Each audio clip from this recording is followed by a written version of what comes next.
ပြောပါနဲ့လားအရင်လိုတဲ့လုံးမဟုတ်ရင်တော့အနည်းဆုံးတော့ငါဘက်ကိုငဲ့ညာပါအောင်ငါဘဝကိုမင်းလေးရောက်လာတော့ဆွေးကြီးဆွေးပြီးတော့လွမ်းစေဖို့လားကိုယ်တိုင်တတိမထားမိခင်မှာပဲအရာချင်မိတာသိလာခဲ့ပေမဲ့ငါချင်လေးမချချင်လေးစကားတွေပဲကြားနေလဲသွားချင်လဲသွားပါမယ်အတွက်ငါမလိုခဲ့အမနာနဲ့ငါဘဝလည်းခဏတာပဲထားပါကွယ်နောက်ချင်လေးတော့မဆုံးလို့နိုင်တဲ့ที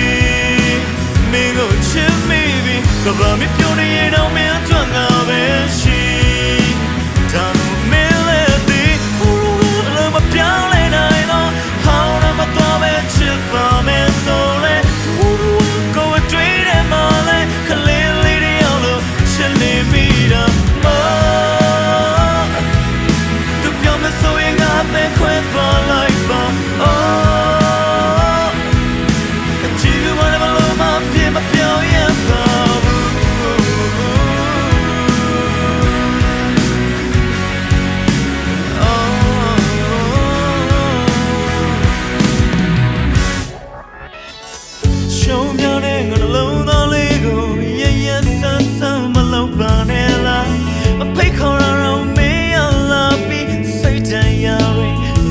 ချန်ကထားမင်းမျက်နှာလေးအားငေးကြည့်ခွင့်တော့မရနိုင်တော့ဘူးလားမင်းတို့ငါရှိတဲ့သချင်တွေဝေးခဲ့ခြင်းတွေပြောင်းလိုက်ရပြီပဲ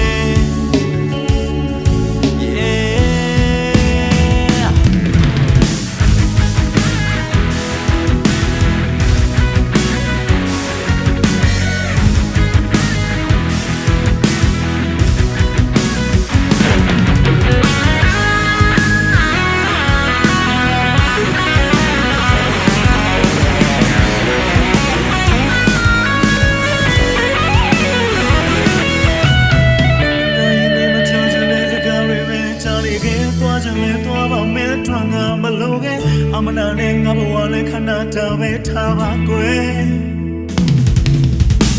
နောက်ချင်လေးတော့မဆုံးလို့နိုင်တဲ့